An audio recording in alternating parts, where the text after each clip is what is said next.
So I'm going to just do the introduction, talk a little bit about newborn screening, a little bit about whole genome sequencing and where that's gone and where it is today, and then that will give you an introduction to the speakers.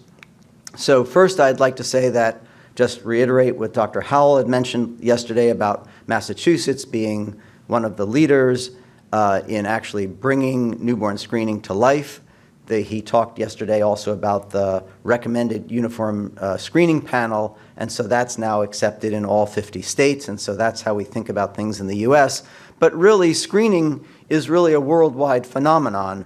I found this picture which looked at phenylketonuria screening around the world, and if you look carefully, you'll see that there are almost no countries that are not doing this screening.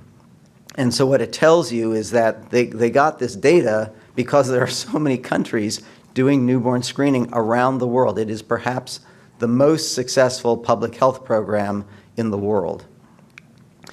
So technology is what we're here to talk about today a little bit. And so I think it's important to note, as was noted yesterday, that tandem mass spec was one of those great leaps in technology that allowed for the addition of more conditions to the newborn screening panel at a lower cost per condition. But even as we think about that, the addition of a new disorder to the panel requires large numbers of samples to establish the cutoff for whatever analyte that you're choosing. And I found an article recently that noted that on average it's 9.5 years to add one condition to the newborn screening panel. And it's not because folks don't want to add conditions. It's very complicated to add a single analyte. And I would guess that the folks here who run newborn screening labs will say yes to that.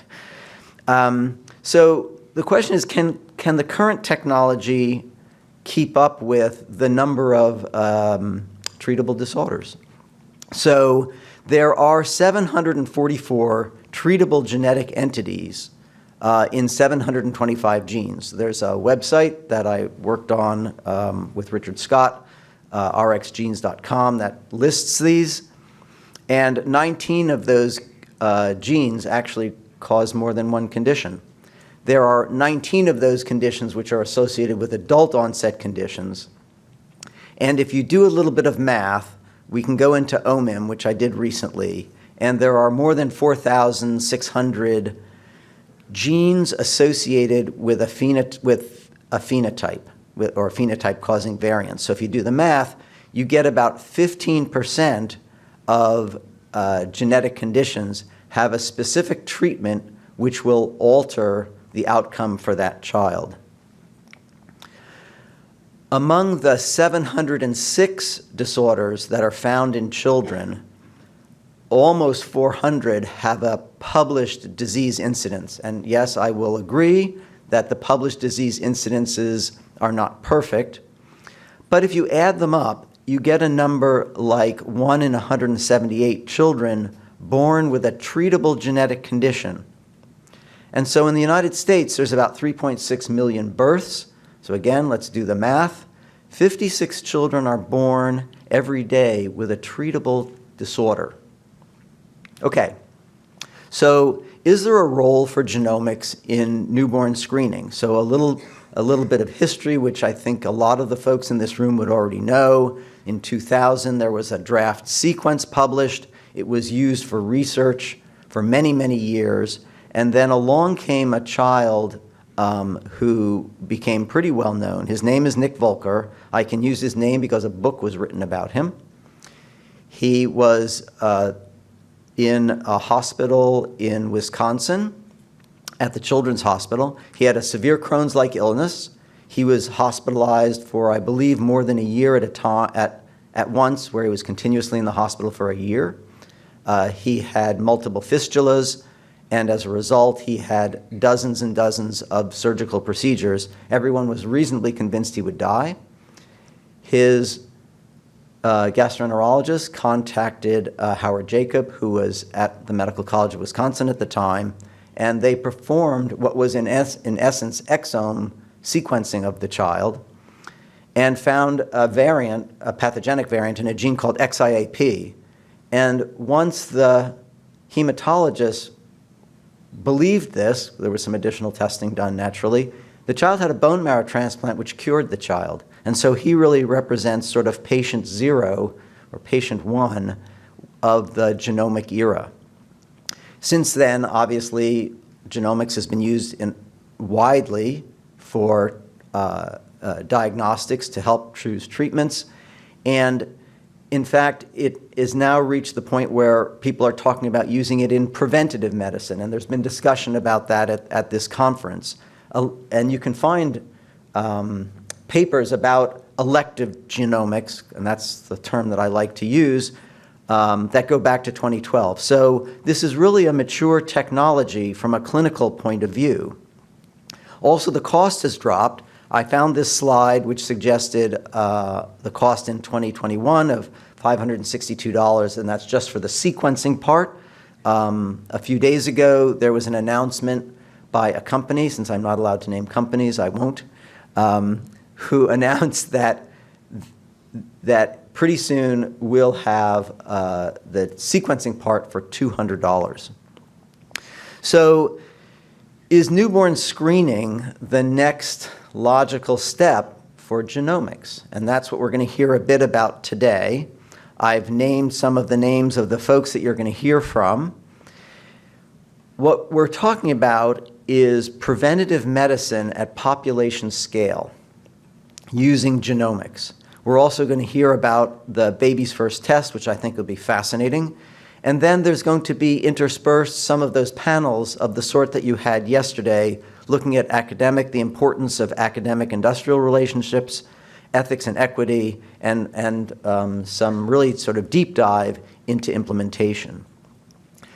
Newborn screening by genomics is a worldwide phenomenon.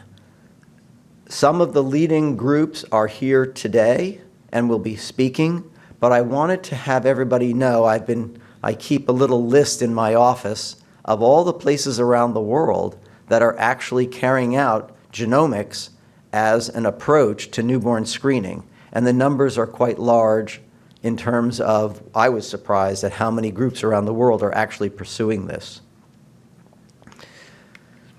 So a few ideas to keep in mind. First, we talked about the Wilson and Younger criteria. I would ask people to think very carefully, are these criteria still fit for purpose in terms of newborn screening? We all think they might be, but I think, as we should in science, question our assumptions. The next is perhaps a change in mindset. So the current newborn screening has very high sensitivity. So much work goes into adding a disease that you want to capture all of the affected children. And to get that sensitivity, we sacrifice a bit of specificity, so we know that a percentage of the positives are really false positives. With genomics, it's sort of turned on its head a bit. We can look at genetics, and if you choose the proper variants, you get very high specificity. But because we don't know all the variants, your sensitivity is going to suffer. Also, people say things like, well, we're going to substitute whole genome sequencing for current newborn screening. That's very wrong-headed. There are, for example, among the disorders on the panel, if you think about hypothyroidism, you'll never capture all of those children with whole genome sequencing. Sequencing will always be an adjunct to the current newborn screening programs. So which variants should we choose? So here's the equation for positive predictive value. Yes, it's very early in the morning. I promise not to get too deep into this. Everyone's still getting caffeinated. If you have a disorder with a frequency of 1 in 10,000, and you have a variant, a DNA change, with a 99.5% sensitivity and a 99.5% specificity, the positive predictive value is 2%. 98 out of 100 moms and dads that you call will be given a false positive, and they're going to be mad. So I think the programs around the world are really going to be focusing on pathogenic and likely pathogenic variants with very high positive predictive value. What's the right sample type? I think many people in their mind think that we're just going to use the blood spot card, but you're going to hear a little bit about the possibility, could we use cord blood? Could we use a heel prick at birth, which is different than the one that you have to obtain at 2 or 3 days, right? In normal newborn screening, the abnormal metabolite has to build up. You just can't take it on day 0, but you certainly can with genomics. And maybe we could just do a cheek swab. Moms would be perfectly happy with that. So some points to consider. As you hear the talks today, I would encourage people to sort of keep in mind what is the right genomic technology for that country in terms of cost effectiveness, in terms of cost. What is the process for choosing genes? That might be different in different countries, and you're going to hear some of that today.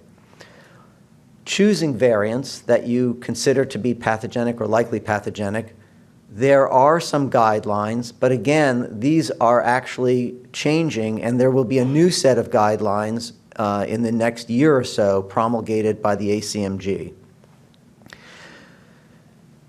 When there is a positive result, we all need to think about the care pathway. For all of these, there might be dozens or actually hundreds of different conditions involving every possible specialist.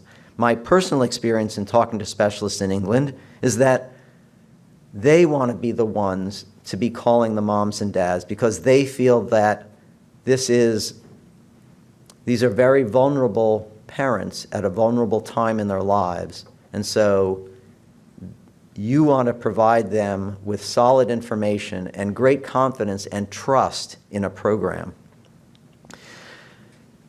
Involving the public and patient families in the design of program is critical, and I'm confident we're going to hear more about that today.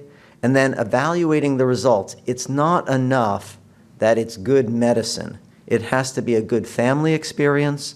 The physicians who are providing the care have to feel like they're doing the right thing in an efficient way. And then there absolutely has to be economic benefit to the system. So I wanted to end with a few words about what I call the long game. We don't really know the penetrance and expressivity of a variant in an asymptomatic newborn. And we're going to need to be honest with the moms and dads who sign up for these programs to say, we believe that some of these variants, or most of these variants, are going to be problematic. But we're not 100% sure. That's why we're doing these pilot programs.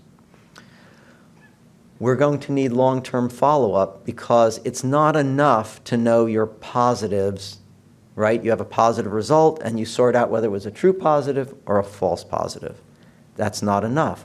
We need to look at the false negatives. How are you going to do that? You need to follow up with those individuals.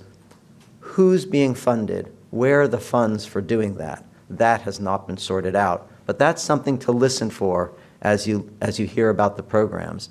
And then I'm going to bang the drum that Stephen has been banging for days, weeks, maybe years, which is that we're not going to have enough true positives from any one program. We're going to need to federate that data. And so with that, I'm going to turn to the first speaker, Robert. And before Robert comes here, I do want to make the point that this sort of first conference, I believe, will be the first of many conferences. And I think that the folks in the room really represent sort of the beginning of a conference is very much the beginning of a consortium of groups around the world who can federate their data. And so I anticipate adding more and more groups around the world to this working group, to this group of people who are trying to really reach the same end. And so that I think would be one of the great outcomes of this conference.